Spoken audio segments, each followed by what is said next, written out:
төр хувийн хөвшлийн түншлээ халамжийн орон сууцыг хөгжүүлэх боломжийн тухай илтгэлийг сонсё 15 минутын илтгэл байна.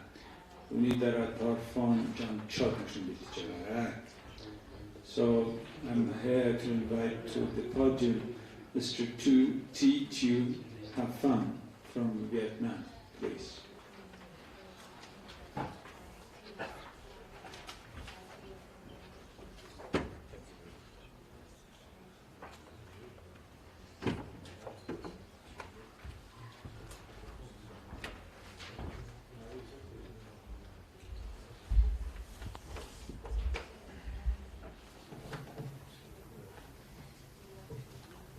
Hello everyone, I'm T2 Hafan. I'm from the Ministry of Construction, Vietnam.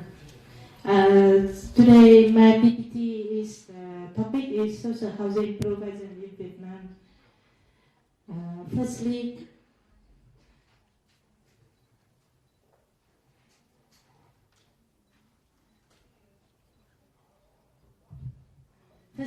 I introduce my country. Our country is a socialist-oriented market economy, and industry and construction account for 35%, agriculture 50% of economy, and population. We have a very large population with 96.2 million, and ranking is 15 in the world. But in Mongolia, we have only 3 million. So compared to Vietnam, we are very big. But compared to China, it's very small, still small.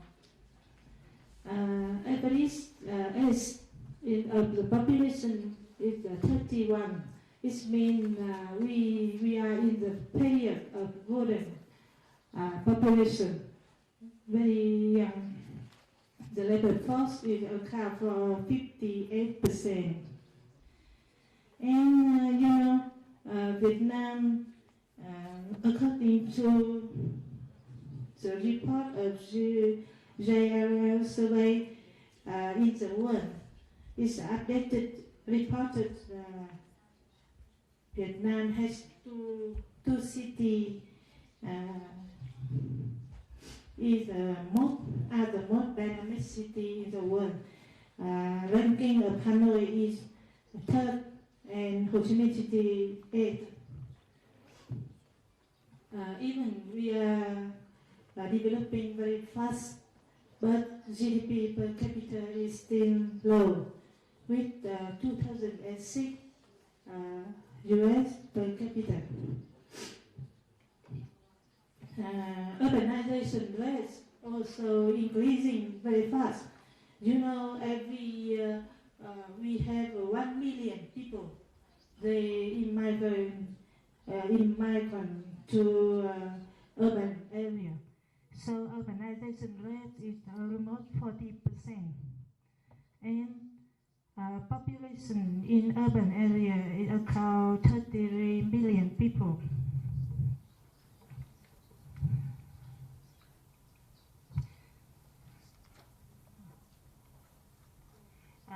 Hanoi is the capital, and Ho Chi Minh City is a hub economic city.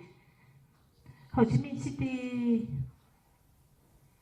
I want to say that Ho Chi Minh City, they have the GDP per capita is highest in the country with around $8,000 per capita.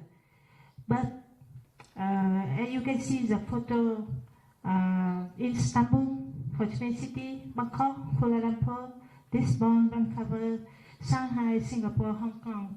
Ho Chi Minh City has a housing price is nearly almost cheap.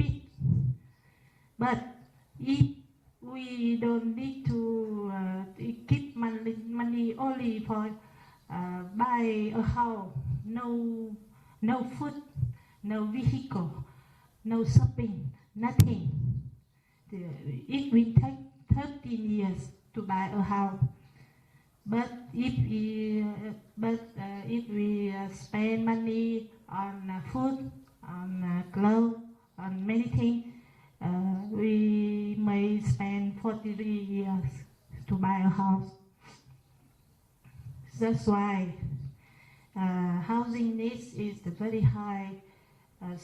Especially social housing needs is about 12.5 million square meter by 2020. But until now, we only provide 34% of social housing needs. And then, with GDP very low and housing price very high, the role of government is very important. Government should providing cheap price house for those who cannot afford themselves on their own in housing markets.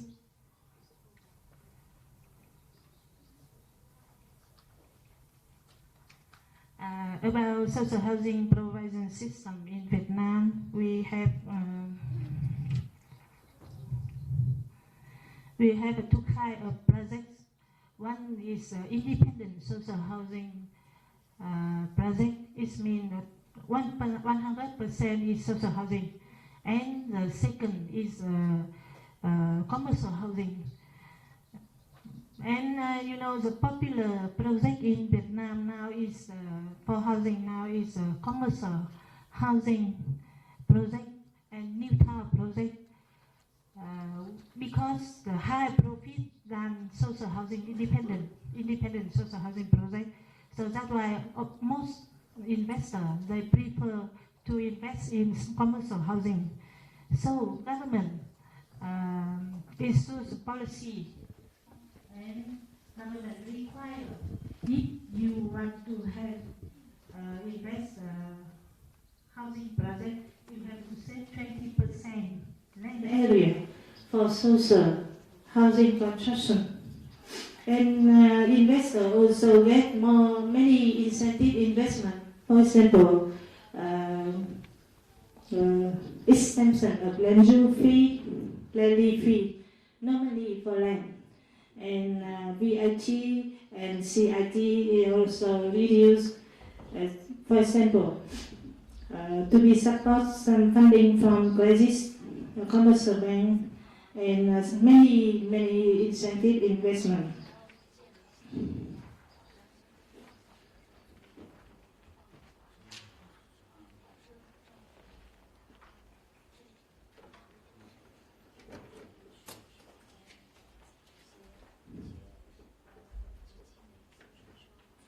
About social housing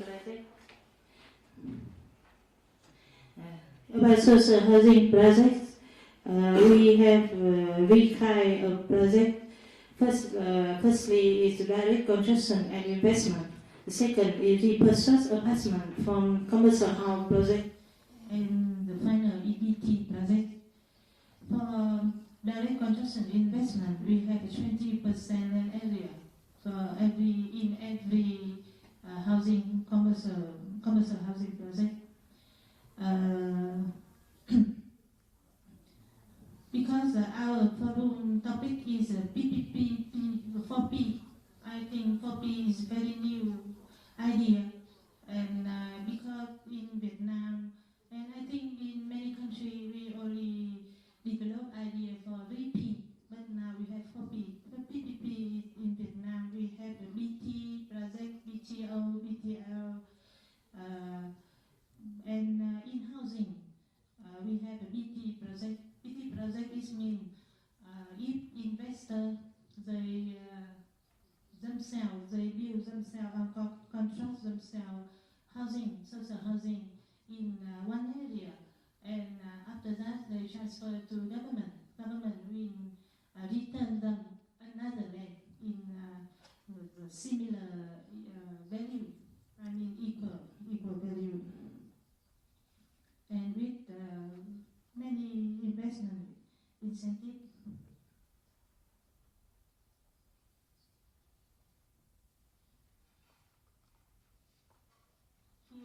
Here is this sample BT project in Ho Chi Minh City.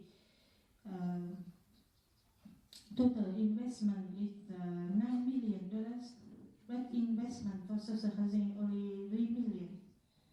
And project scale about 4,000 square meter for 12 floors.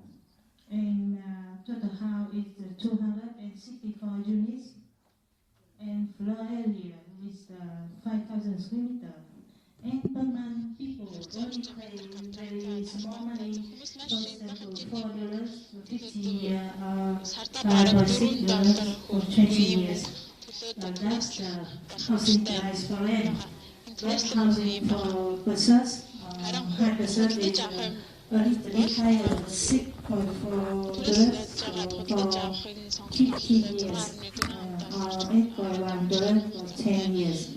I mean, social housing in Vietnam, we have not only for rent, look like China, some country we have also housing, social housing for persons and rent to own. Rent to own after you pay own money and 5 years, after 5 years you can buy the house after rent. So, the issues of social housing in Vietnam is firstly the lacking of detailed regulation for PPP project. Even we have regulation, but we don't have a guideline of regulation, and we don't have maybe only 1 or 2 projects. In Ho Chi Minh City, they have a DT project, but in Hanoi we don't have. And in many cities, we don't have a DT project. DT project is some kind of PPP project. And the second issue is ineffective agency. Nowadays, we have only one housing. My department is under Ministry of Construction. We need, but we don't have independent agency. They take charge of social housing. And the third reason is the lack of private company participation, because profit and profit of social housing construction is very low.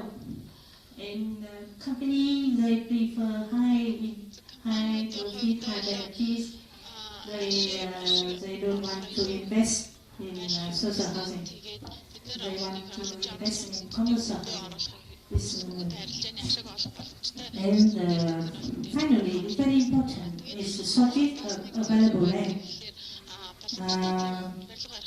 Different from Mongolia. Mongolia, we have a very big area, but only 3 million population, inhabitants. But in Vietnam, we have I remember around 300,000 square kilometer, but we have almost 100 million people. So very, very high density, and urbanization rate is very high. So we don't have enough land for social housing. So to resolve the problem, we suggest some solutions towards the PPP model. Is firstly for public sector. We should establish a state corporation of social housing development. Example, HS in Seoul or LS in Korea. And in private sector, improving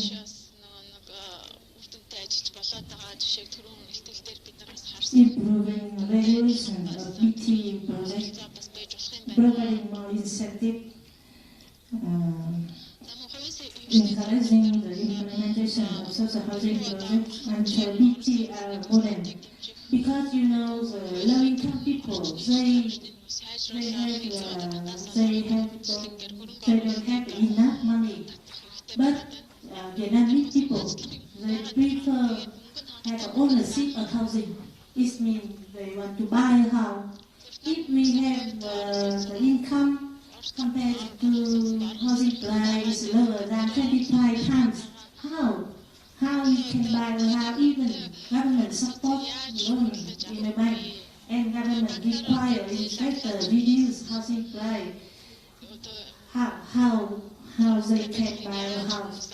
I think people should contribute their role in social housing by the way to rent house first, and then after 10 years or after 20 years, if they save enough money through national housing funds or some kind of fund of social housing, they can buy a house. It's better, and I think the model of BTL is very suitable because the negotiation between the party, for example, investor, government, and people, it make easy. Private partner in financial decisions, the government maintain the ownership of social housing funds. And the final factor is people. The problem of people is they don't have enough money, so we should establish national social housing fund to encourage the low-income people to save money first. And people, Vietnamese model, social housing model in Vietnam, we learn from France. I mean, our ministry, they visited to Paris, and they learned from Paris the model of mixing social housing project inside the area of commercial housing project. Why? Because if we separate low-income people in one area and the other medium income and higher in the other side, it's not equal in the country, because our country is a socialist country. We prefer equality. And Paris, the model, is very suitable for Vietnam. We make social housing area inside the commercial housing area. For what? Firstly, for in commercial housing project, they have a good facility and infrastructure, and low-income people, they can benefit from the good infrastructure, and we don't have imbalance and inequality in the society. It's very good. So we should apply the Miller's community-based social housing model. Land bank planning are needed to link it workplace and public service to form complex. For example, industrial worker housing, public service, university student dormitory, public service.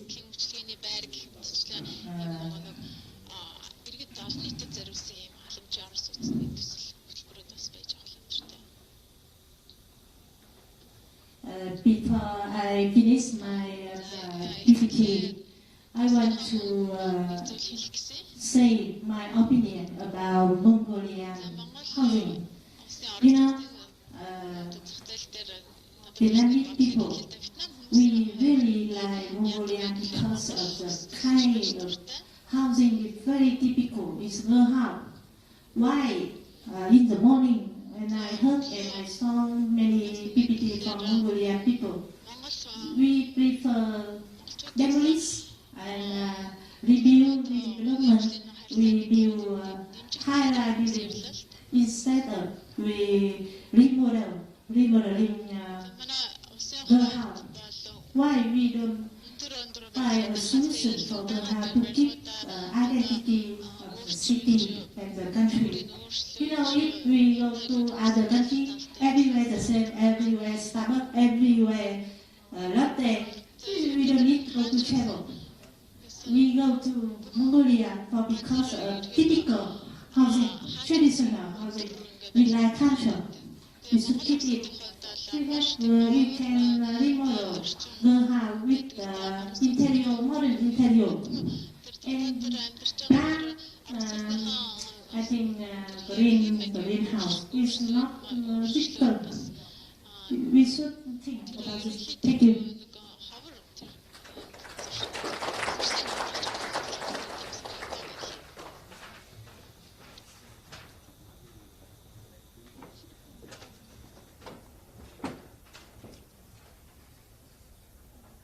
Thank you very much. That's what we discussed too. In the end, we don't want to end up with all cities in the world the same. Starbucks, same parking. So that's good reminder for our policymakers and architects. Thank you very much. I would like to invite a delegation from Thailand. Bangkok, Bangkok, Sydney, бодлого төлөвлөлтийн газрын Тайландаас 10 суусан удирдах газрын бодлого Is the Director of Policy and Planning Department, Mr. Tarfong Jamkot. I'd like to invite him to the podium.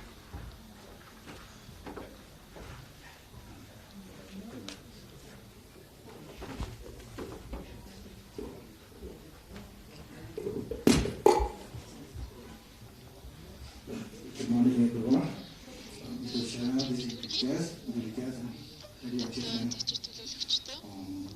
Firstly, I would like to say thank you for the capital city housing corporation given by National Housing Authority to challenge the further public housing forum in North Korea. This is my first time to be here. Very nice place, very nice climate. The background is very hot. Today, I'm presenting you about kitchen participation in development of the smart community case of the development project. My presentation is about 15 minutes and divided into part. Listen. Firstly, National Housing Authority and contribute to the SDG, NUA, and the smart city of community. Secondly, National Housing Authority and the public-private partnership program for the housing and urban development. And the last is people participation in development of the smart community, case of the urban development project. Let's start with the first one. We follow the SDG from UN and the SDG number 11 to make the city and human inclusive, safe, resilient, and sustainability. In this way, has established interest to provide decent and affordable housing to raise the quality of life of Thai people, to evaluate the housing project and program between small, medium, large community housing, new child and urban development.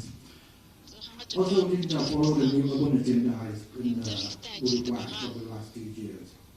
Today, for the global agenda, we bring into the 20 years housing development master plan 2017 to 2036 under the Ministry of Social Development and Human Security.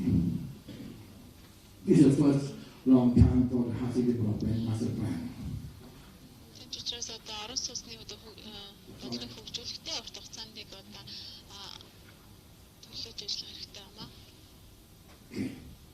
This the master plan is bring the royal philosophy of our beloved king, who poet that under the mission every Thai household to access to decent home and good quality of life living 2036. It's a sufficient economic philosophy within 5 strategies. Firstly, develop and enhance accessibility to the resident home. 2. Enhance accessibility to the housing finance system. 3. Promote the integration of the housing management. 4. Develop a cohesive and sustainable community. And 5. Manage the living environment for the better living quality. The next slide shows you the diagram of the 20-year housing development master plan. тэгэхээр Тайландын үр хөрийг одоо in the blue box. шаардлага орон сууцаар хангах гэсэн ийм In the blue box.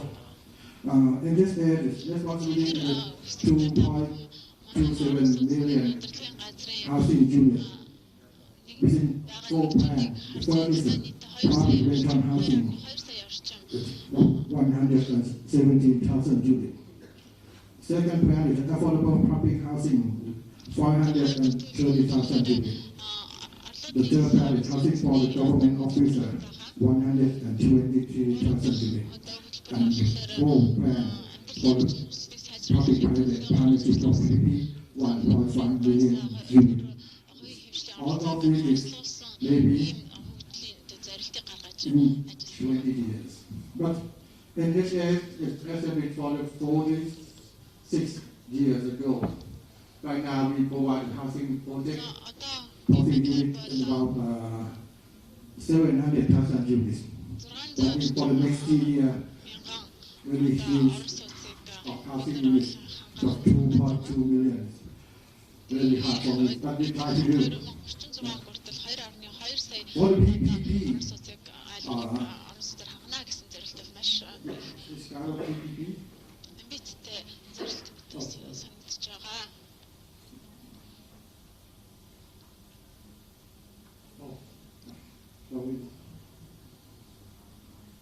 we do PPP in the kind of project.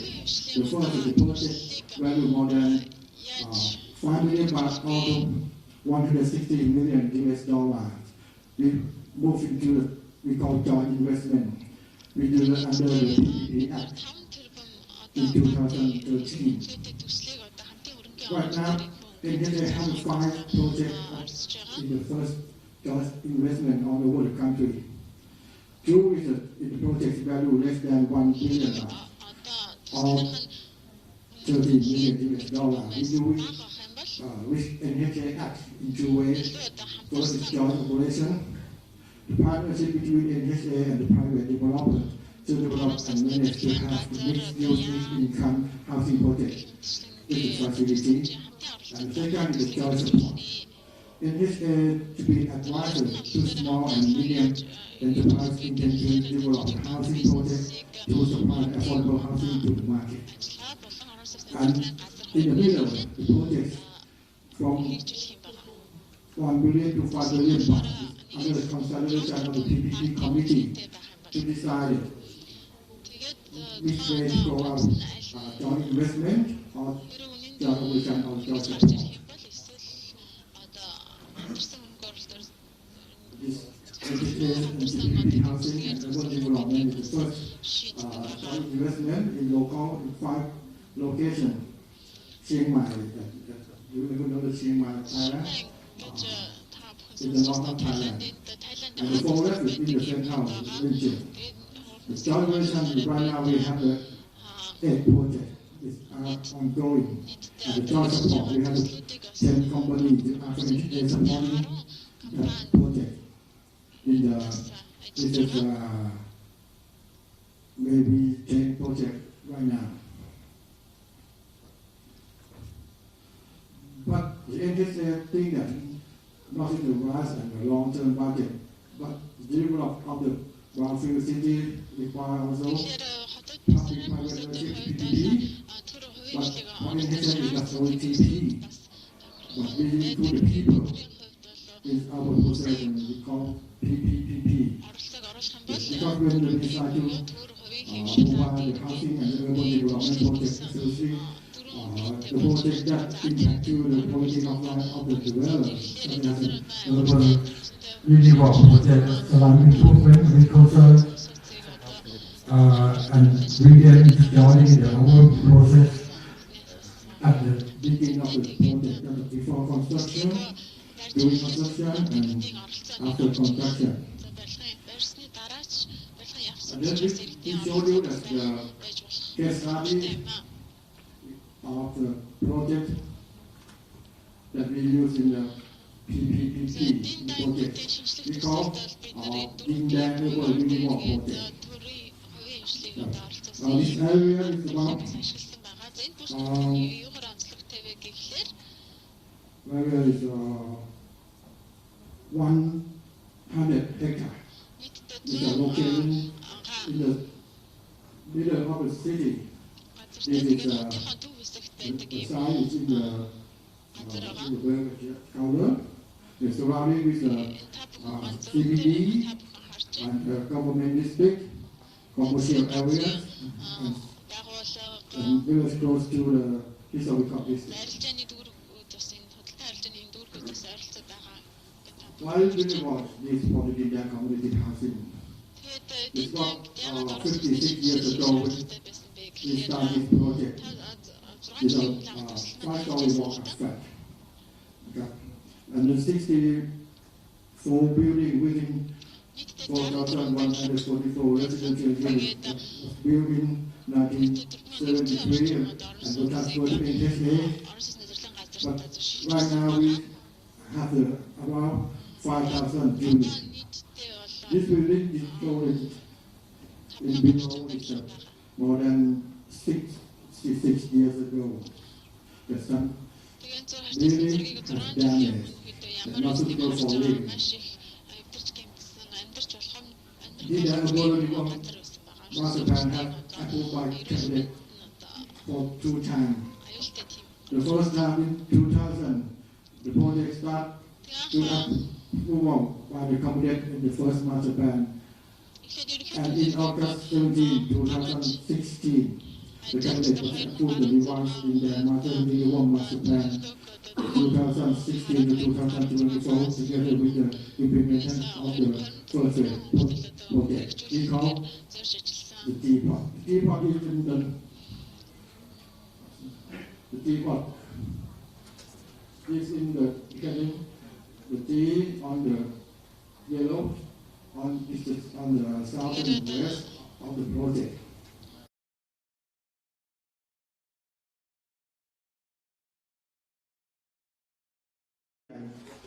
Dindan to bring this concept start with a smart building, smart lifestyle in 2018 to 2020, and then smart living and environment to be the smart community in 2020 to 2022, smart economy and energy for smart town in 2022 to 2024, and finally toward the smart city on 2024 onward. This is our Dindan Smart City concept.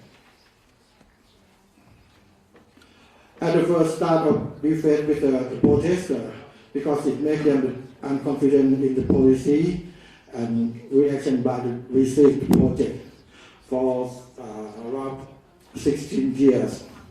But right now at the present time the government pay attention to listen to the protester voice and seriously acting to improve quality of their life in every level. Just as a government policy level, we have 20 years housing development master plan and include the Dindan project. The cabinet approved the revise of the Dindan urban renewal master plan, and the government assigned to the Ministry of Social Development and Human Security to take the responsibility of this project. And they set up the committee for the administration and the participatory implementation of Dindan urban renewal project to make a procedure of the people participation in this committee. To show you that this is the government, to have our Prime Minister, we have to do everything, we have set the committee, and we have a meeting of the committee for administration and the participatory implementation that I mentioned, that we have the meeting every week.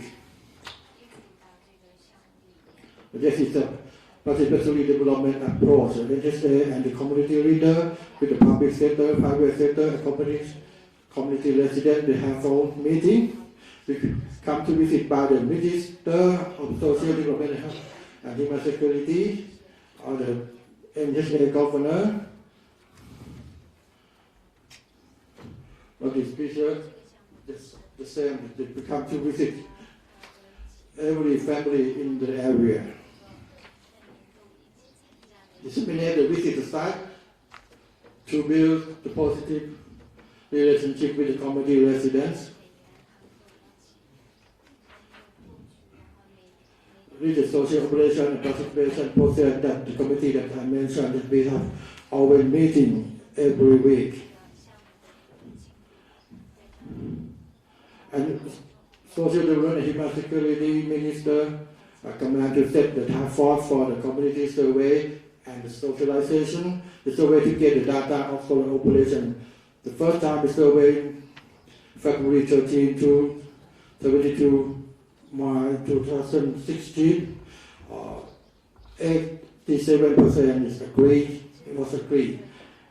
The second survey is on April to May the same year. 97% was agreed.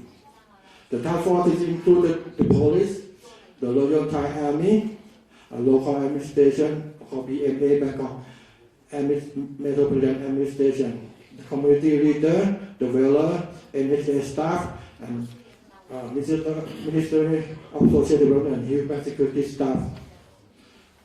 This is the picture that show you. When we're setting the community leader, we have election, the community leader by the developers. And this, we have a training and workshop to provide a better understanding and build a good relationship among the community residents. And social activity on a special day, we provide just like a youth football match, National Children's Day, Songkran Festival, all the Thai New Year, Long-Term Festival or Football Festival. We set event on every important day. Yes? This leads Uncle Bank. We have been operating on 15 July 2018, having more than 150 clients represented from it has a far environmental respect.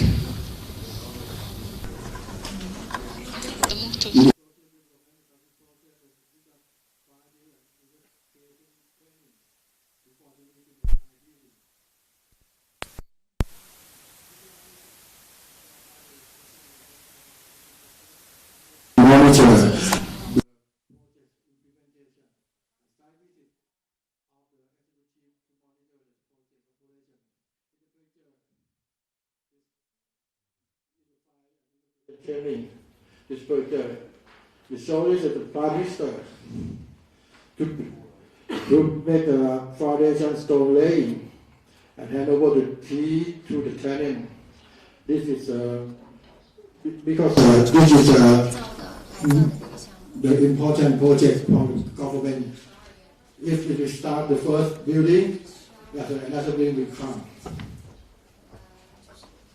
This picture shows the relocation plan from the building, the existing building to move to the T plot, and then we demolish it, the underground building. This is the progress of Linda Urban Project Phase 1. But by now, the construction is already and moved on people to the new building. We have the study visit of the representative from the government, the private sector, and the educational institution, and from the foreign, that's like the Philippines, Laos, PTRs, and JICA to visit that project. This project is about 334 units. The community organization was set to help the strengthen the development and management to the community. Setting the community organization with the community committee, head and representative from the each floor, aging club, vocational training, promotion group, and recycle bank.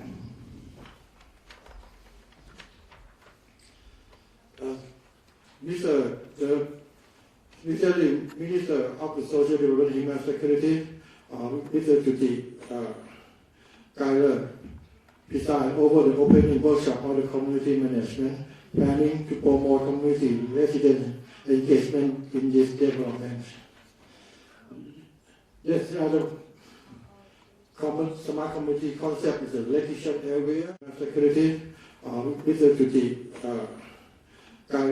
energy saving, waste management, and meeting our group needs.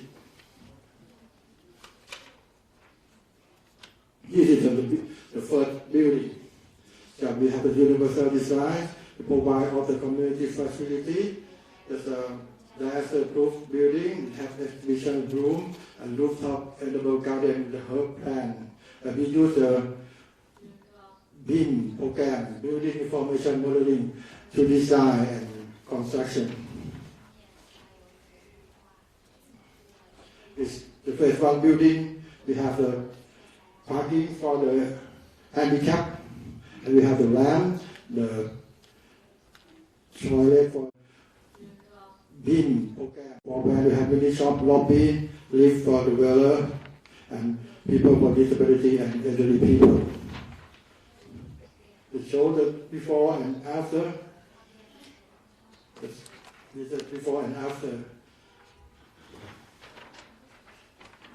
So, the elderly people to live in the unsuitable, but right now the quality of life was improved.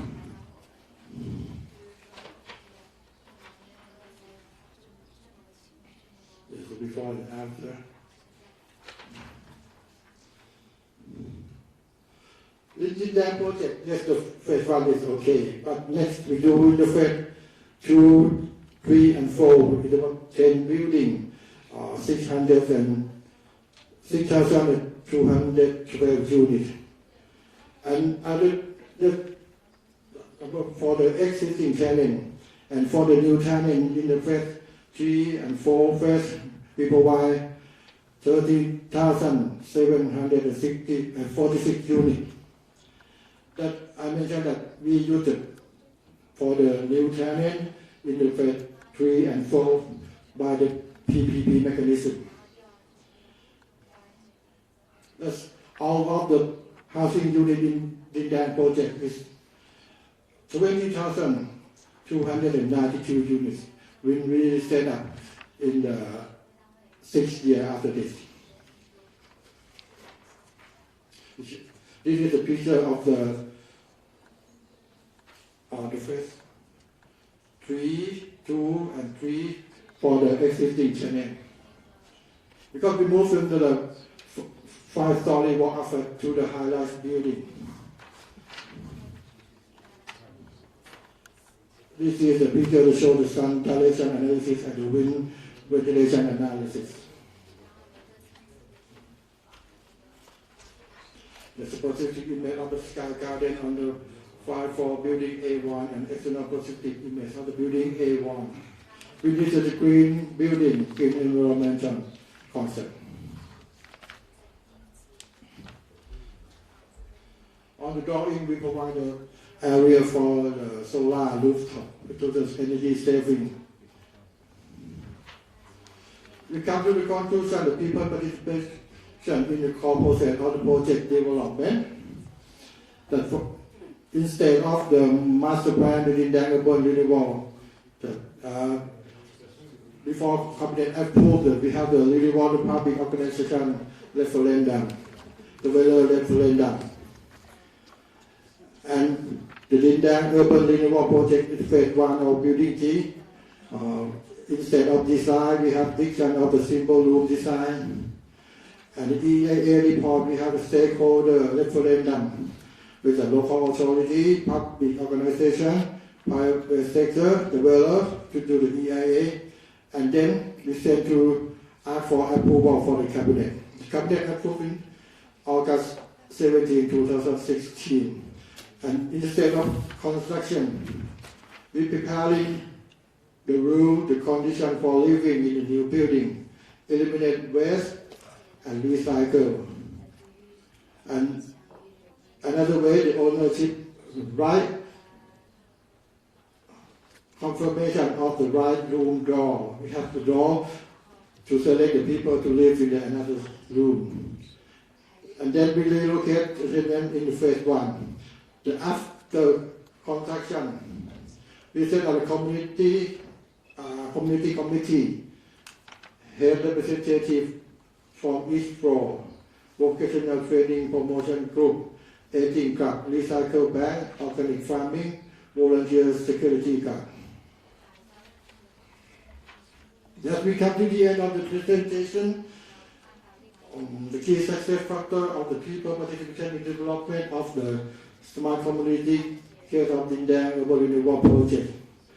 This the office and plan and roadmap for the project development, strong political will, employing of his Majesty's King Bhumipol Adulyadej to get understand, connection, development, sincerely and strong effort. Participatory development approach share the same vision and the same goal. Partnership and strong commitment from the all stakeholders. And in the terms of the investment with the private sector, we must create a PPP development plan. Fair risk transfer between public and private sectors. Appropriate incentive for the private sector. And interactive discussion and negotiation before contract signing, and the last one, efficient and effective contract management. And now we reach to the end of the presentation. I think the time is up. I will be happy to answer your question down there. If you need to know everything, yes, okay. Thank you.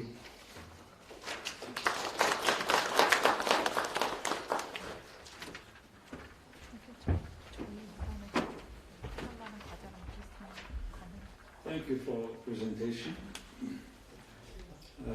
So let's now follow our time frame. I suggest Mr. Wilson, Rudo Hikekaгийн гүйцэтгэх хэрэгнэ. Зохицол төсвийг танилцуулна. За цагтаа багтаагаар явахгүй түрүүний 2 намаа мэдээ цаг авчлаа. Энэ нь материал өгсөн байгаа учраас тэрийг анхаарна. So all materials are given in front of you, you see, and not necessarily to cover all the slides because time difference, time strength. So I suggest you go to the main point. Thank you.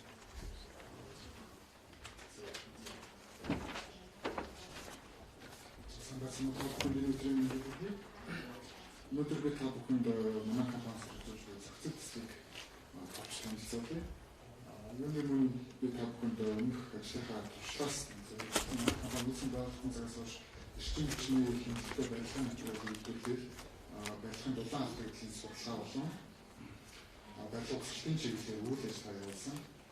Тэгээд үйл ажиллагаа явуулсныхаа үйлдвэрлэлд одоо барилгын материал үйлдвэрлэл, дулаан алхагдлыг бууруулах зэрэг үйл ажиллагаа тусад нь хэрэгжүүлснээр агаарын хөтлөлийг бууруулах, гэр хорооллын замбраагүй тэлтийг багасгах чадахгүй байна гэдэг үнэлтэнд хүрээд одоо энэ төслийн санаах болсон юм байна.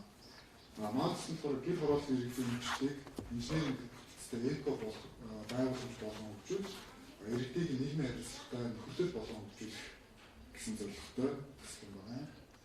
Одоо Масств шийдэл болохоор эрчим хүчний хэмжээтэй орлогод нийцсэн жижиг дунд бизнес боломжийг бүрдүүлсэн амны орон сууцнуудыг гэр хорооллын хашаанд төлөвлөж хөгжүүлэхээс гадна тэнд амьдарч буй иргэдийн оролцоотойгоор community буюу нөхөрлөх гэдэг маань юу гэж байгаа гэхээр одоо нийгмийн зорилготой харилцан бие биенийхээ үүрэг хүлээдэг иргэдийн нэгдлийг хийж байгаа юм. Тэгээд тань төлөвлөлтийг иргэдийн өмчлөлийн хашаанд нь хийснээр одоо газрыг үрд ашиглаж ихтэршүүлэх замаар одоо дэд бүтцийн зарлыг бууруулснаар орлогод нийцсэн хэв шинжийг хангах боломжтой болж ирж байгаа юм. Бид 2015 онд анхны туршилтын төслийг хэрэгжүүлсэн.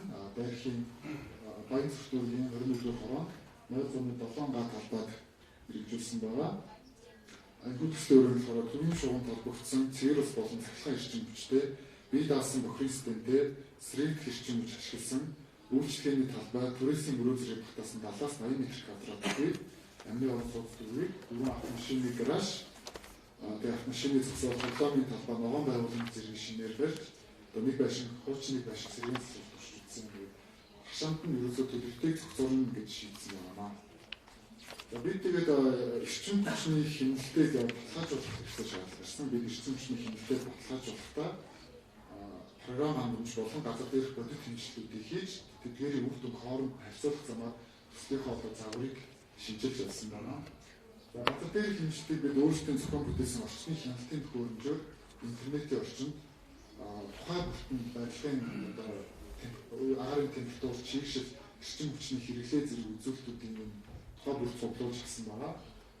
Мөн лидээс баталгаажуулсан ISBE програмаар цагуурын орчин болон барилгын материалуудынхаа үзүүлэлтүүдийг оруулаад тэдгээр хоёр үр дүнгээ хооронд нь харьцуулж үзсэн. Тэрний туршлагаар барьсан таван байшингийн маань 3 дугаар байшин дээрх хоёр үзүүлэлтүүдийн хоорондын зөрүүнд хамгийн бага буюу 2% гарсан байгаа. Тэгмээрээ бид эрчим хүчний хэмнэлттэй барих гэж тодорхойлоод энэ ашигласан томьёо төхөөрөмж техникүүд дулаалгын материалуудаа цааш үргэлжлүүлж авсан байгаа. Эрчим хүчний хэрэглээний индексээр бид тооцож үзсэн. Манай төслийн хүрээнд баригдсан байшингийн эрчим хүчний индекс маань 115.6 киловатт-цаг метр квадрат жил гэсэн үзүүлэлт гарсан байгаа. Энэ GIZ-ийн тодорхойлсон амны орон сууцны бус барилгын 395 киловатт-цаг жил байх ёстой гэсэн стандартаас 7% урьж байгаа. Азийн хөгжлийн банкнаас эрчим хүчний хэмнэлттэй барилгад тавьчгүй 150 киловатт-цаг метр гэсэн үзүүлэлтээс бас 22% байгаа. За хөрхий хэрэглээний зардлыг өнгөрсөн хугацаанд амьдсан иргэдээс судалгаа хийж үзэхэд яг өнөөдөр үлрэлт 80 метр квадрат байшин дээр нэг өрх 127 мянган төгрөг инженерийн дэд бүтцийн зардал гарч байгаа. Тэгэхээр үндэсний бүтээн байгуулалтын корпорацаас ирсэн гэр хорооллын инженерийн дэд бүтцийн зардал хэдэн төгрөг зарцуулдаг гэсэн судалгаатай харьцуулахад манайх 10,000 төгрөгөөр илүү байгаа. Гэхдээ энэ бидний дараагийн төслийн шийдэл загварууд дээр үндэслээд явахад буурах боломжтой. Төсөл хэрэгжүүлэхэд бидэнд ямар асуудал тулгамдсан бэ гэвэл олоод нийцсэн эрчим хүчний хэмнэлттэй амны орон сууцыг хэрэгжүүлэх туршлага, зураг төслийн боловсруулах байгууллага тухай баг байсан. Төслийг хэрэгжүүлэх шаардлагатай хууль эрх зүйн орчин бас бүрдээгүй байсан. Мөн дэд бүтцийн асуудал, дэд бүтцийн зөвшөөрөл авахд хүндрэлтэй тулгардаг дэд бүтцийн хүртээмж ба мөн иргэдийн амьдралын хэм маягийг өөрчлөх цаг хугацаа их зарцуулдаг гэдэг асуудал байсан. Одоо тэгээд тэр асуудлууд нь яг юунаас болж үүссэн бэ гэж харахаар төр хувийн хвшил иргэд маань хоорондоо уялдаагүй үйл ажиллагаа явуулдаг, нэг нэгэндээ мэдээлэл хүргэдэг, нэг нэгнээс мэдээлэл авдаг учраас ингээд аливаа төслийг хэрэгжүүлэхэд тэр асуудлууд үүссэн байна. За бид төслөө цааш үргэлжлүүлэн хөгжүүлж байгаа бөгөөд 2018 онд Хонконгийн 10 компаниар зөвхөн төслөө физик хийсэн. Энэ он бид нэр зураг төслөө улам сайжруулад явж байгаа. Мөн одоо co-housing community Монгол улсад хөгжүүлэх боломж юу вэ гэж чиглэлээр судалгаа хийж байна. Мөн нөхөрлөлийн удирдлагын болон хяналтын платформыг хөгжүүлж байгаа. За энэ явсан PPT маань 3 PPT хүрээд ирсэн байна. Тоо байна. Тэгээд одоо хэсэг болсон байна.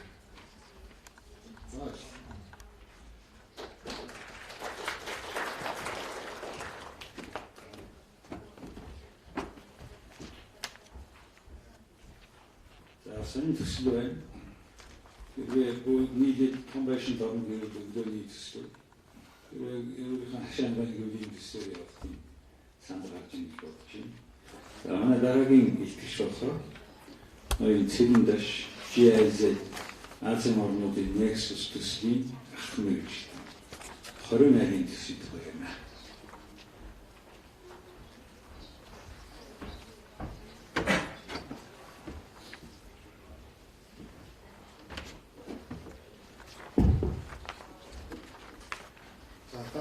Өнөөдрийн амрыг хэлчихье. За миний нэр Цэрэндаш. За энэ төслийн өрөөндний бас энэ орон сууцны корпорацид энэ төслийг танилцуулах боломж олсон тус баярлалаа хэлье. За миний нэр Цэрэндаш. Би одоо GIZ-ийн барилгын эрчим хүчний үр ашиг төслийн бүрэлдэхүүн хэсэг хариуцсан, сургууль чадхыг хариуцсан менежер ажилладаг. За одоо миний ярих төслүүд миний өмнө ажиллаж байсан, энэ төслийн өмнө ажиллаж байсан Азийн хотуудын нөөцийн цогцлын бие төслийн хүрээнд одоо хэрэгжсэн. За энэ төслүүд сая 2019 оны 6 сард хийж дууссан. За тэгээд одоо төсөл хэлцүүлээ. За миний төсөл одоо тухайн үед 15 оноос эхэлтэй тухайн үед бас гэр хорооллыг хөгжүүлэх чиглэлээр олон одоо төслүүд хийж ирсэн. Тэрний нэг төрөл нь одоо элдийн одоо гэр хорооллын газрыг шинжлэн зохион байгуулах гэсэн ийм нэртэйгээр хийж ирсэн. За энэ төслүүд энэ 8 тухайн үед сонгогдож ирсэн 8 байшин нэг байна. Энэ бол одоо баян зөвлөлийн цайз одоо модны зах гэдэг. Тэнд байгаа одоо нэг байштай энэ анх үс санаашгүй хийж юм аа. Тэрнээс хойш одоо өмнөдөө 3 жил одоо энэ одоо иргэдээ уулзах за мөн иргэд бас жигзэлт энэ бидний зүгээр бас биш бас эко чиглэлтэй орон сууц ярмаар байна гэж хандсан. За энэ удаа 3 жилийн хугацаанд одоо нэлээд олон одоо уулзалт явж Жохон зөв. Хаашаа гарч ирнэ? За. Ийм төвхтэй маа. За яг өнөөдөр гэр хорооллын асуудлын талаар нэг яриад явах юм маш хангалттай байлаа. За Улаанбаатарт байгаа бүхий л асуудал үнэндээ гэр хорооллтой. За тэнд байгаа иргэдийн одоо чадхыг бичүүлдэг. Орчноо одоо өөрснөө хөгжүүлдэг. Энд нь оролцдог юм чадах нь хамгийн чухал юм шиг явж байна. Онцгой бороо байна. Хаашаа гараад яач?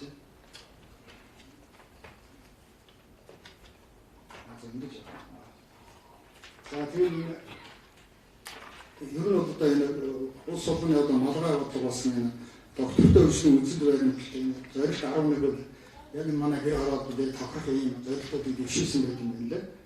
Ерөөс энэ тохирохтой хотролтой бол иргэдээ бас идэвхжүүлээ оролцуулъя гэсэн ийм зорилт тавьсан байдаг.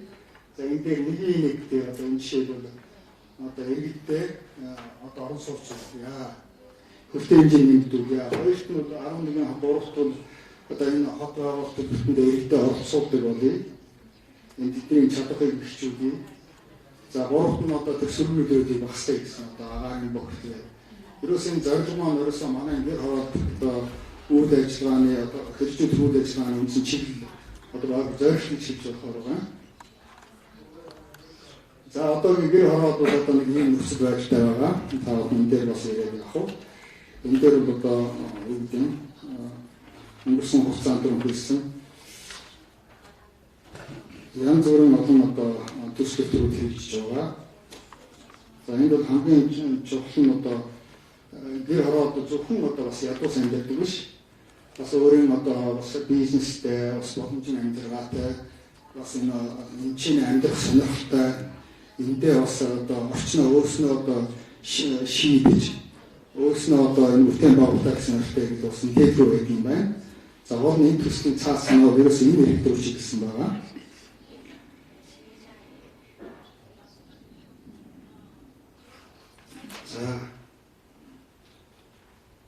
За яг тухайд 15 онд энэ одоо энэ газар шинжилгээ зохион бол дахин төлөвлөж одоо хоорондоо ямар ялгаатай гэдгийг бас ийм схемээр нэг харуулж байсан. Одоо яг хоорондоо нэгдээд газраа бас тодорхой хэмжээгээр газраа бас хувь нийлүүлээд тэндээ одоо инженерийн бөгөөд нийгэм дэвшүүлсээ өөрснөө гаргаж тав тухтай амьдрахын орчин нөхцөлийг бүрдүүлнэ гэсэн ийм зорилго одоо энэ газар шинжилгээ зохион байгуулалт хийж байгаа. За бидний одоо түрүүн хэлсэн тэр энэ 8 байшиныг энэ тэр доор одоо гэр төслийн байшиг харуулж байна. За нийт 12 га татвартай 180 орчим өргөштэй 900 орчим иргэд амьдарч байна.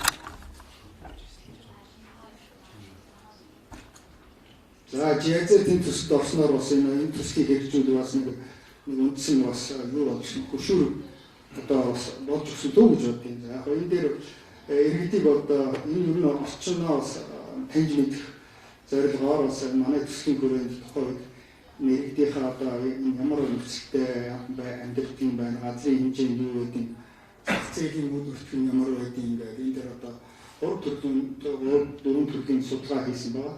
Энэ дээр одоо товчхон эдгээр судалгааны үр дүнүүдийг харуулсан. Ерөнхийдөө дундаж нэг айлын хашаа 300-аас 400 квадрат метр багч ширтэй. За түрүүн хэлсэнчлэн одоо хэдийгээр одоо орон сууцнд орох сонирхолтой дээрнийх байдаг боловч бас нэлээд юм зөвхөн дэд дэвчтэй болъё. За бас баггүй хэсэг нь одоо бид нэр яа энэ одоо өөрснийхөө орчныг өөрсөнд товчуулж одоо энэ ч амьдрмаар байна гэсэн юм судалгааны үр дүн харуулж ирсэн. За энэ дээр ерөнхий одоо нөхцөл байдал ингээд нэрвсэн харуулсан байгаа. Хичнээн одоо орон сууц хичнээн гэрт амьдралын гэрхэмжтэй эдийн хэмжээний одоо ногоон байгууламжтай. За энэ нэг онцлог нь бас хуучин Оросын юу гэдэг цэргийн казерн байсан ч юм. Тэгээд маш их ногоон байгууламжтай. Ийм бас онцлогтой. За тэр хэлсэн одоо ЖЗ бас энэ Германы олон улсын хамтаажны нэг төслийг дэмжиж оролцсноор бас бид нэр бас тодорхой үр дүн хүлээсэн байгаа. За хамгийн түрүүнд бид нэр энэ дээр энэ орчны бас төлөвтийн гаргаж өгөө. Тэрийдийн нөхцөл нийцсэн байдлаа. За тэгээд энд нь одоо бас баригд суусных нь зураг төслийн гаргаж өгсөн. Одоо тэр инженерийн хангамжийн яруу авах энэ талынх нь бас шийдэл концепцүүдийг гаргаж өгсөн. За тэгээд маш олон удаан одоо яриа хэлцээ явагдсан үндсэндээ за бас энэ тодорхой байршлыг сонгоод одоо тэр харуулж байна. Эхний одоо 5 айлын 20 айлын орон сууцыг одоо хэрэгжүүлэх болсон. За энд бол бусад тэр зарим нэгэн тоо мэдээлэл харж байгаа. Сууцны төрлүүдийг харуулж байна. Эхний ээлжийн нэг 5 айл бол одоо энэ дээр шууд орсон гэсэн. Тэгээд газраач хэлж өгсөн. За тэгээд нөгөө одоо энд бол нөгөө төр хоёрын хвшлийн төмсгүүдийг одоо Монголд Улаанбаатарт анхны гэж бол ийм арга энэ одоо төслийн эхлэлийг тавьсан.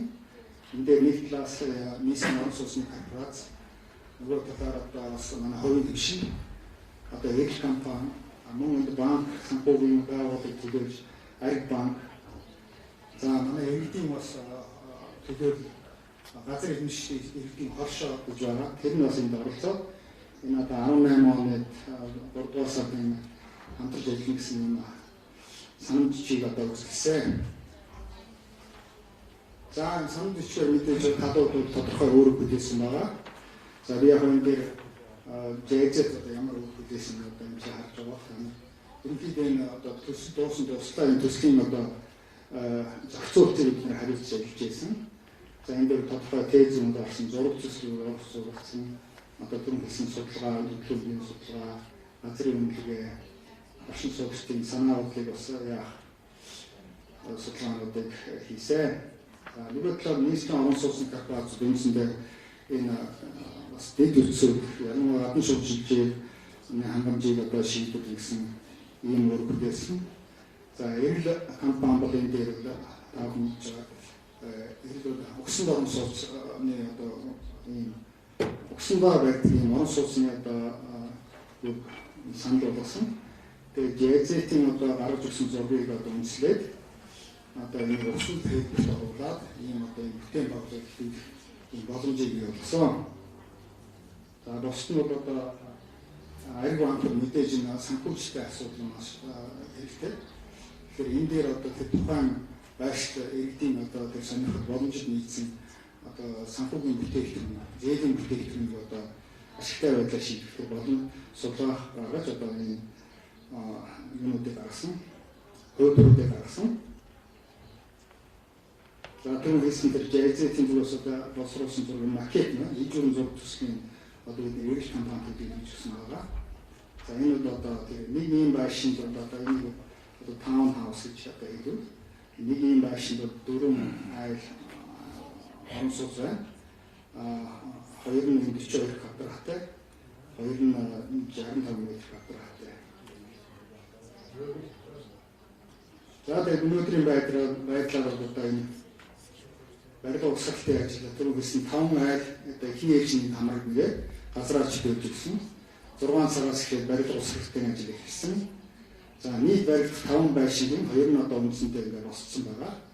За миний сонсноор эх компани бол одоо нэгэн ямарсан залгуур байдлаа энэ 10 сар дараахтай дуусна гэсэн энэ төлөвлөлтөд ажиллаж байгаа. За бэлэн болсон хойно бол одоо ийм одоо харагч ийм байдлаараа энэ харагнаа. Тэгээд энэ дээр бас мэдээж төлөвлөсөн бусаар дэд үтсийн шийдэн гэсэн эхний ээлжинд ийм байдлаар одоо явагдаж байгаа. За түрүү хэлсэн энэ бол одоо маш түрүү гэсэн эрчим хүчний хэмжээтэй халаалтын бол ерөөсөө нар цэцлэн эрчим хүчээр холсон төр байдлаар шийдвэрлсэн. Энэ одоо дэвшилт бас ийм шинжлэх зүйл болох юм аа.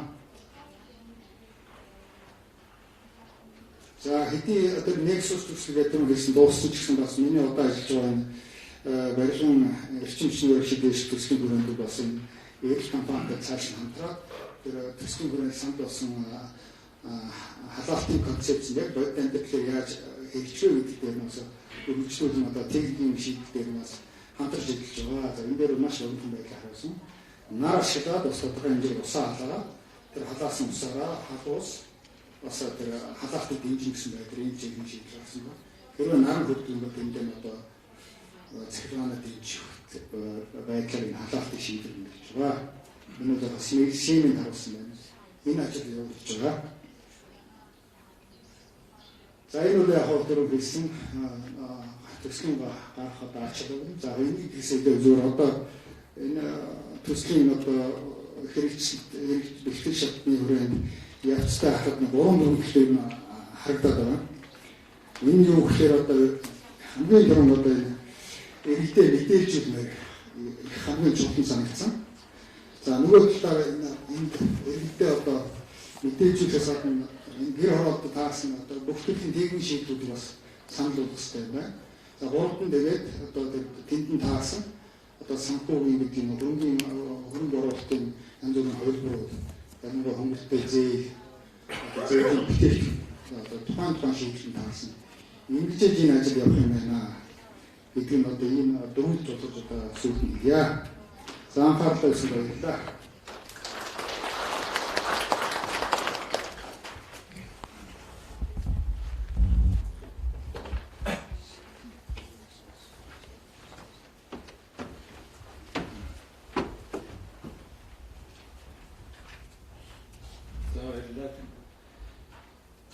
Angelito Aguila, Filipinosni, Manila Hati, Hatulubit Hujuli, Hunting Ashtra, Ramsos and Holding Soon Doctor, Julich, Julitin Atrenda, Filipinos and Horn Society for as well.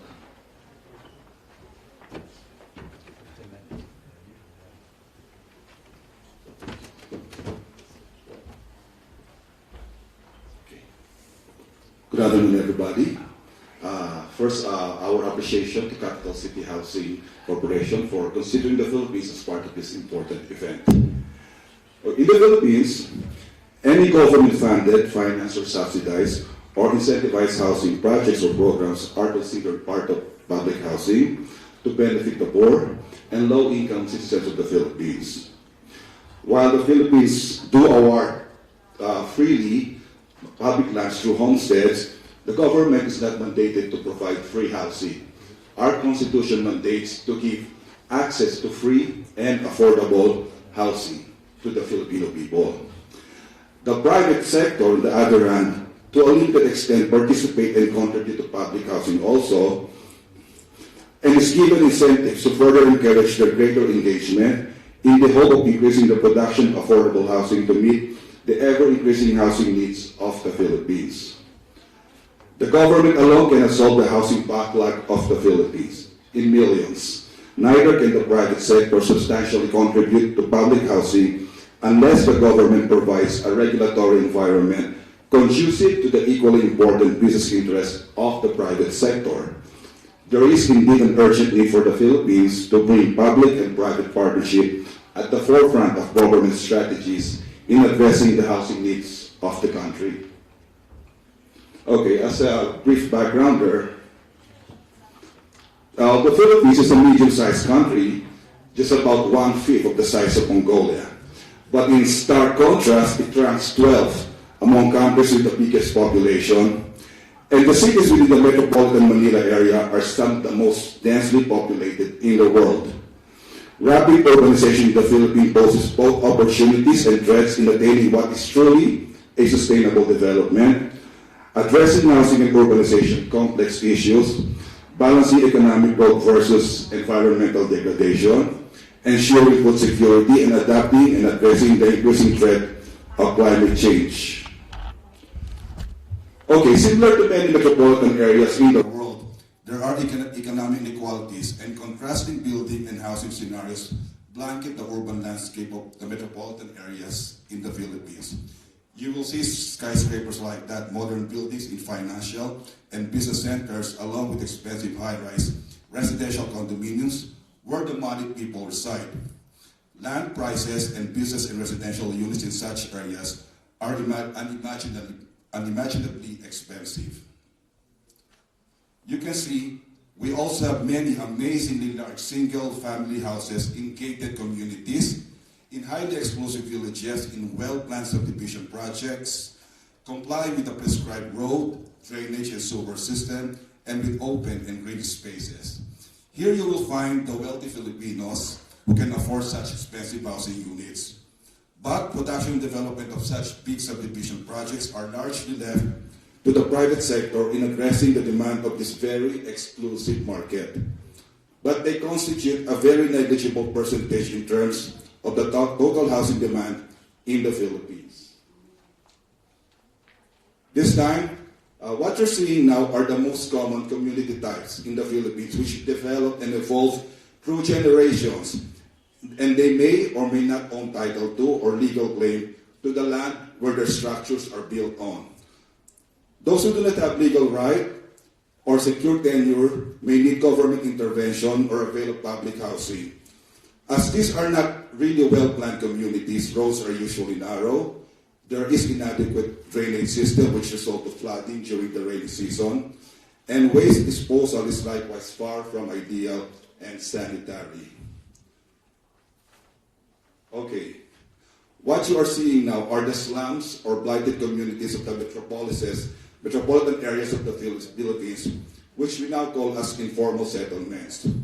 Through the years, they have grown to an extent almost beyond government control, brought about by urban migration of people seeking economic opportunities in the cities. Historically, it was very convenient for them to occupy banks of rivers and waterways and open public spaces which are by law non-buildable in the Philippines.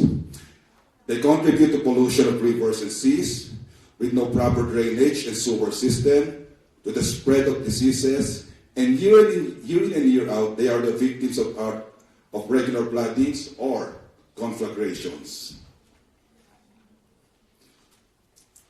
We had a study back in 2015 which highlighted the seriousness of the problem of informal settlements or slum dwellers in Metro Manila alone, which was estimated to be close to 600,000 families or households, with almost half of them occupying privately owned properties, or what we used to call squatting on privately owned properties, while the rest are occupying danger areas such as waterways, government infrastructure project areas, and vacant government lands. Across the country, they constitute the intended primary beneficiaries of the government public housing programs and projects.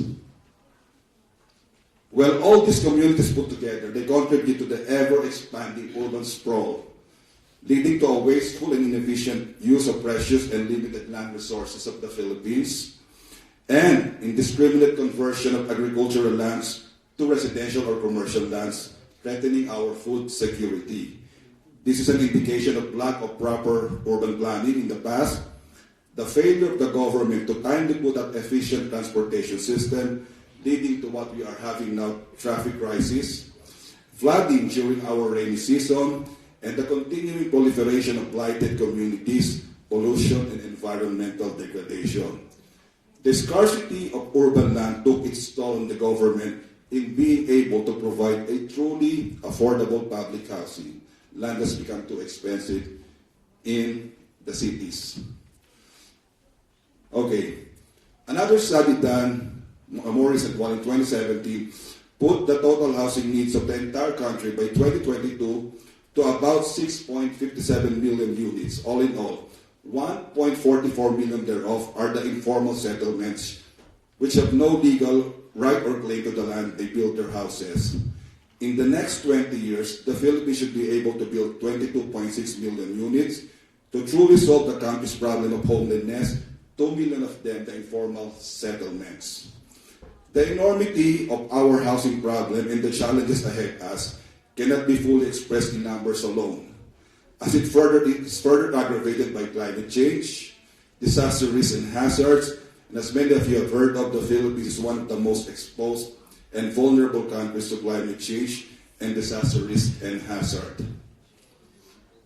Okay, what you're seeing now is the simplified shelter delivery structure of the Philippine government responsible in implementing public housing programs.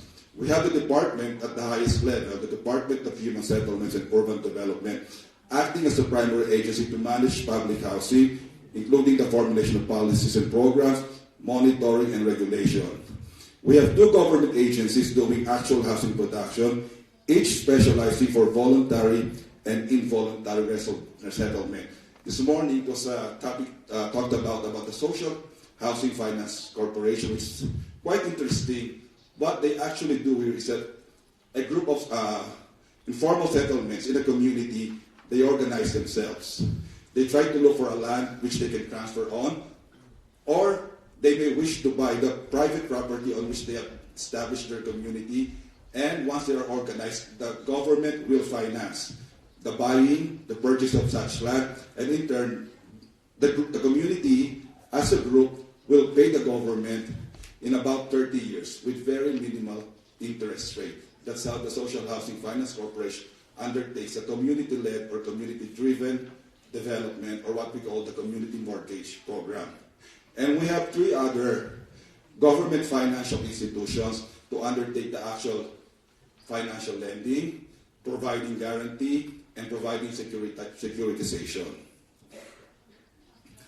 Okay, there are three levels of housing technical design and standards being implemented in the Philippines to match the different needs and affordability level of the different markets. And the simplest, and what is generally being used for government public housing, is the socialized housing level of technical design and standards. It would have the smallest in terms of floor or lap area, from 22 feet long or 24 square meters to 32, and it is subject to a price ceiling or maximum selling price in order to ensure affordability for the lowest 30% of the population in terms of the income level. Okay, going back. Socialized housing is highly subsidized by the government in terms of providing very low interest rate and 30 years amortization period, and private sector participating in public housing are given tax exemptions and business incentives. The second set of technical design and standards is what we call the economic housing, which is probably equivalent to the affordable housing which we have been talking about the whole day. It has a larger lot and floor area requirement.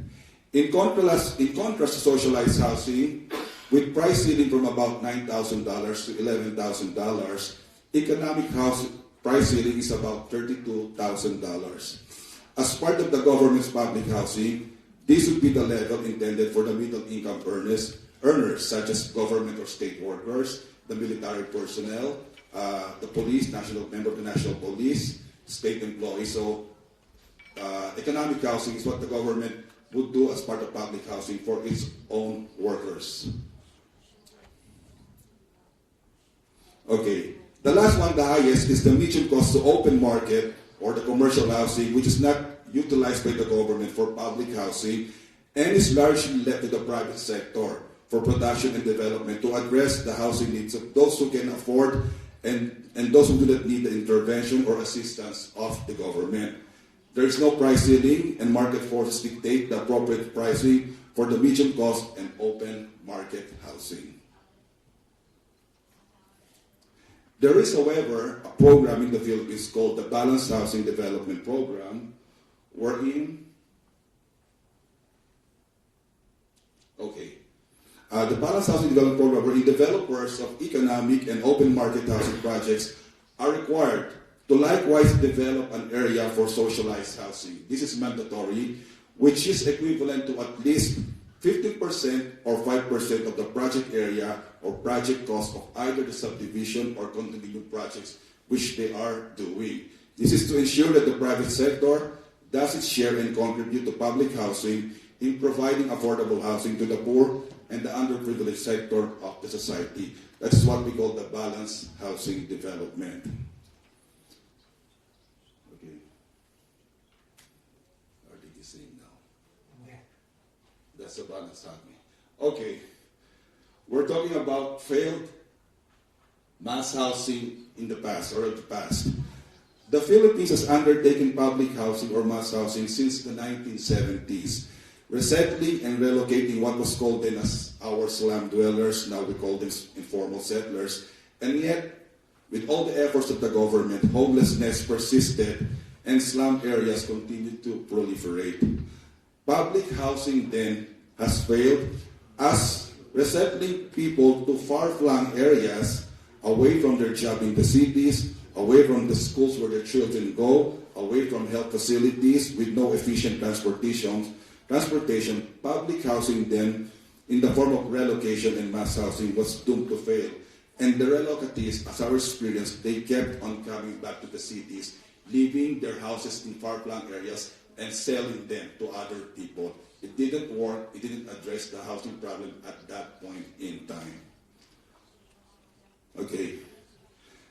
There were attempts in the past to develop vertical housing as part of the government public housing programs, but as we have discussed this morning, they have become eyesores and turned out like ghettos for failure to maintain due to lack of training and understanding on the part of the beneficiaries on estate management, as well as the relatively higher cost in maintaining vertical housing compared to horizontal development.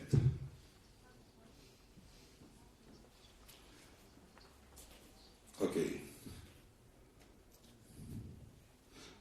Another failure on the part of our mass housing before is that our housing projects have been criticized for being substandard in terms of workmanship and building materials used, which is largely attributed to the deliberate breach of the contractual obligations committed by private developers on contractors, oftentimes in collusion with government officials implementing and monitoring the development of our projects. Okay.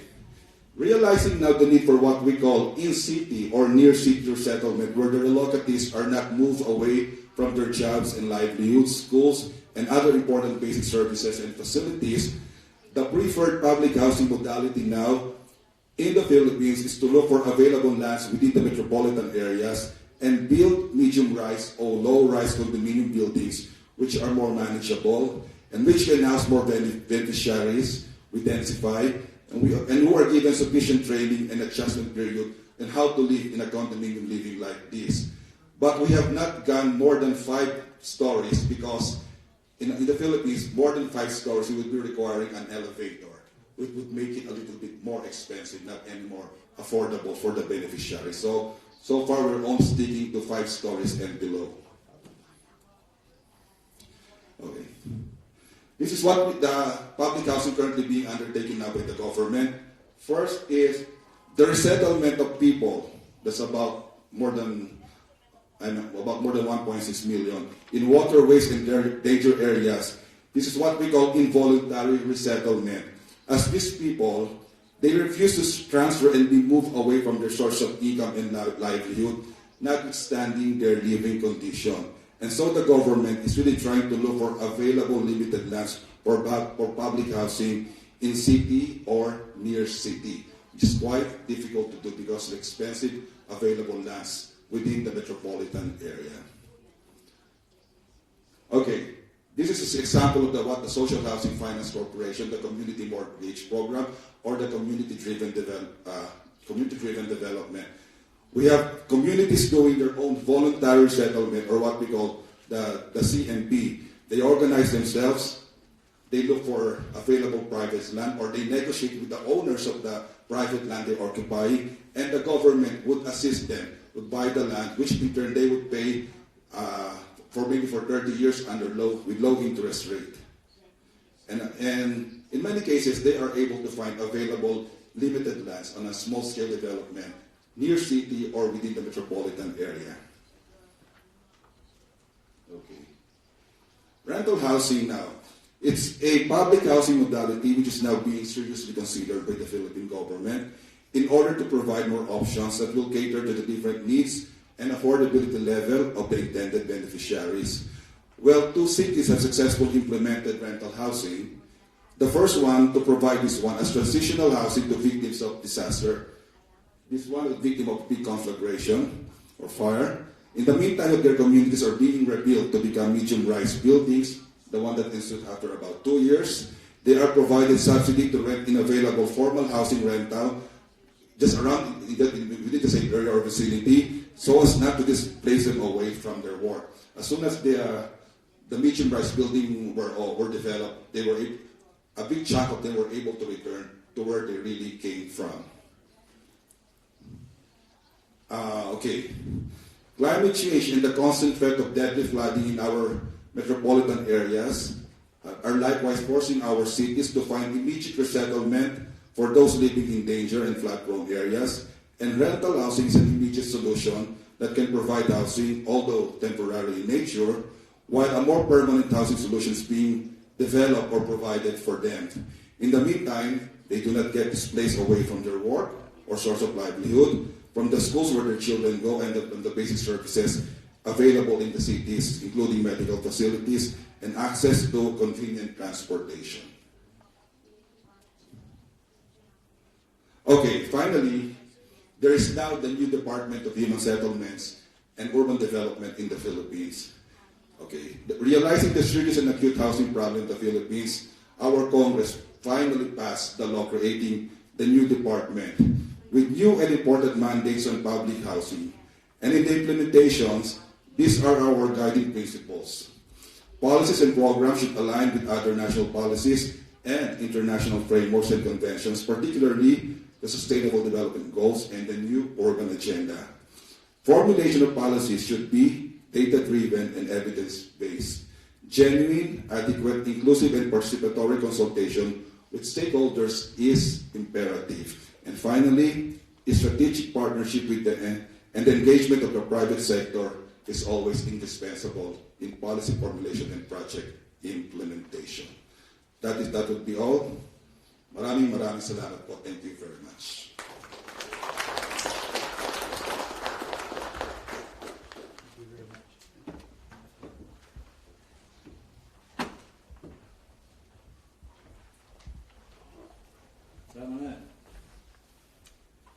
The speaker, Altif Said Tüksünü IFC-ийн наасны хамбус ногоон байрлалын ахлах хэрэгжилтэй.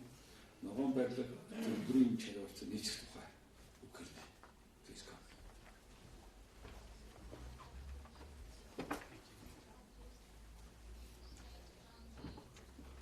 Good afternoon, everyone. So I'm going to, in my presentation, kind of reaffirm what has been mentioned a few times by several of our colleagues here, which is the fact that green is not really contradictory to affordable. So you can be green and affordable, because often there is some confusion that green is too expensive.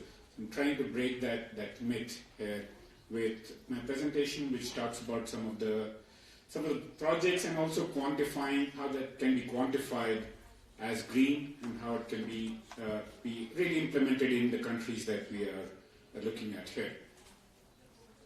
So, and I'll be talking more in the Mongolian context here, more so on this green urban redevelopment affordable housing project that NOSC and ADB are starting.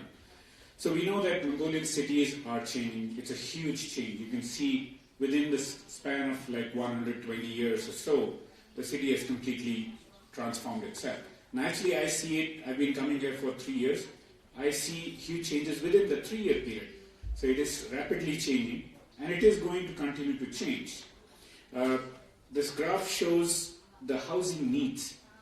So the government identified that about 28% of the population in 2015 needed good housing. and now they've upgraded their assessment to 67% for 2021.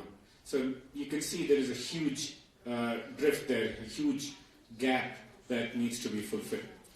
But besides the housing shortage, there is also a changing lifestyle. Mongolians have more money now. More Mongolians are living in cities, so their average house sizes are increasing. And they're using more electronics, more televisions, refrigerators, etc., more air conditioning. And glass is being used more and more in buildings now. Glass is kind of a very strange construction material because we need it for view and visibility, but it also makes our building envelope weaker if not used properly, and thus leading to higher energy consumption. And we are relying more on coal for district heating. So this is all kind of adding up. More housing needs and more needs within the houses. They are adding up to increasing energy demand and GHG emission reduction. So what we're saying is progress is needed, but it should not be mindless progress. It should be sustainable and thought of progress. And you can see the impact. You can see the impact already. 10% of the deaths in Ulaanbaatar are related to air pollution. And staggeringly, 10% of Mongolia's GDP is related to air pollution costs. So imagine if we can increase our GDP by 10% just by increasing the air quality, how much better that would be. And we'll have happier, healthier citizens as well. And buildings, unfortunately, are one of the main contributors to this air pollution. But buildings also offer one of the best opportunities for improvement. So if we compare Mongolia with some of the other countries in the region, I've put in 3 countries here: Mongolia, Kazakhstan, and South Korea. And this is greenhouse gas emissions over time. This is per capita. This graph is per capita. So we can see Mongolia is much higher than South Korea and significantly higher as compared to Kazakhstan, even though Kazakhstan is also quite cold. And that, one of the big reasons for that is our housing stock, the efficiency of our housing stock here. One thing that we've noticed in the last few years is greenhouse gases, or most specifically reduction in greenhouse gases, offers almost like a new currency now, new global currency, because a lot of financing is being provided for reduction in greenhouse gases. So if we can come up with projects that significantly reduce our GHG emission reduction, we can access that financing that's available. Like example, the GCF funding that's being made available for the NOSC project here. So affordable housing is a need, is a real genuine need for Mongolia. But if we just follow the typical efficiency, typical designs, it can become a burden, an environmental burden and also an economic burden. But if you can tweak the design, make sure that it is following a green pattern, a sustainable pattern, then it can become an opportunity. And in order to avail that opportunity, we need to have firstly standards, the right standards for buildings. Secondly, we need to increase the demand so that it can be done through increased awareness raising, encouraging incentives, maybe new financial products, and then we need to train the right people, the developers, and provide them sufficient finance and incentives to build green, and for the buyers to also understand the benefits they'll get out of it, so that there is an increased market demand for green homes. So all these stakeholders have a role to play here. If you want to quantify this, the business opportunity that we see, just for new homes in Mongolia, just for this NOSC project, 10,000 homes translates to about roughly $154 million US. That's a significant number. For retrofitting, if you look at retrofitting within Ulaanbaatar only, 46,000, 47,000 homes, that translates to about $240 million of retrofits, energy retrofits. So that again can have a significant impact and very good paybacks as well for those investors. Let's step back a little bit and see what really is green. How do we quantify, how do we define green? So the simple definition that we use has three components. Firstly, it should save money to operate. And we typically not just look at the first cost, but a life cycle cost over a span of time. Secondly, it should create healthier environment inside the building and also outside. So meaning less pollution and also more clean air for the occupants inside and better natural lighting, etc. Thirdly, it should reduce the burden on the urban infrastructure, meaning less need for new power sources, less need for clean water sources, less need for district heating, less need for sewage treatment plants. Those kind of things are highly dependent on the housing stock. In terms of the technical elements of a green building, there can be many. I'll just touch very briefly on the key ones here. So if you're looking at a typical house, we can talk about insulation, we can talk about thermal bridging, so meaning avoid the heat from going outside to inside. But from the studies that we've done so far, we found the biggest culprit in Mongolia is air tightness. A lot of the buildings here are leaky, meaning you are heating the building inside, but all that heat is slowly escaping to the outside. So that is just a sheer wastage. And it's a very simple fix which can save a lot of money.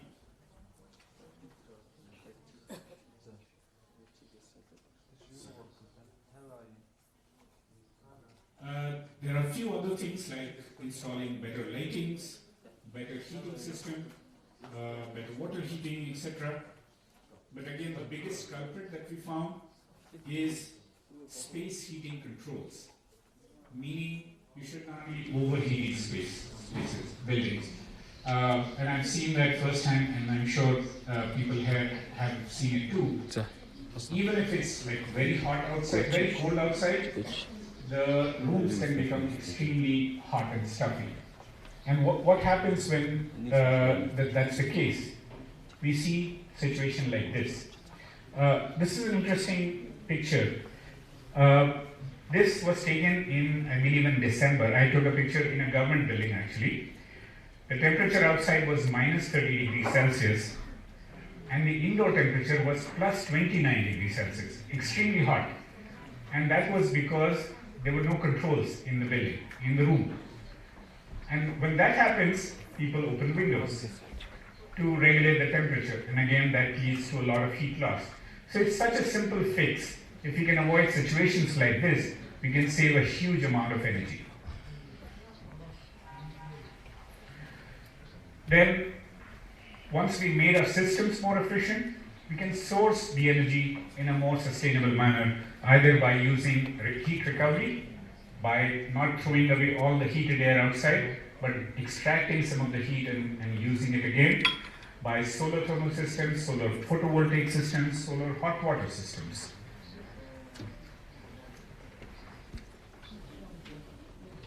We also look at water efficiency, trying to reduce the need for clean water, and also trying to recycle as much as possible. And thirdly, on the materials side, we realize that a lot of energy is spent on manufacturing construction materials. If you look at global manufacturing, I think about 1/3 of all the manufacturing energy is going into construction manufacturing. And that uses a huge amount of energy, especially cement and steel and aluminium as well. These three use a huge amount of manufacturing energy. So if you can use materials which are either recycled or don't use cement, steel and aluminium, then we can avoid a lot of construction energy as well. So how do we quantify this? Where do we say is the threshold where we can call a building green or sustainable or efficient? So in order to do that, we've developed this system called EDGE, which stands for Excellence in Design for Greater Efficiency. It is a simple system that's meant for developing countries throughout the world, and right now it's one of the leading green building certifications in the world.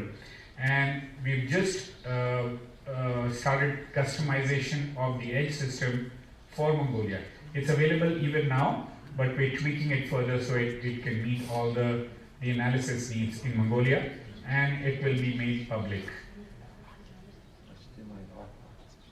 So the system, the EDGE system, has three components. Firstly, we have an online platform where anybody can go for free and do an assessment of a building, whether it's a home, a house, an apartment, hotel, office, etc. Through this online system, you can develop your benchmark and compare your building against the benchmark. And again, the benchmark is local Mongolian benchmark, not from some other country. The standard that we've set is 20% improvement. So if your building has 20%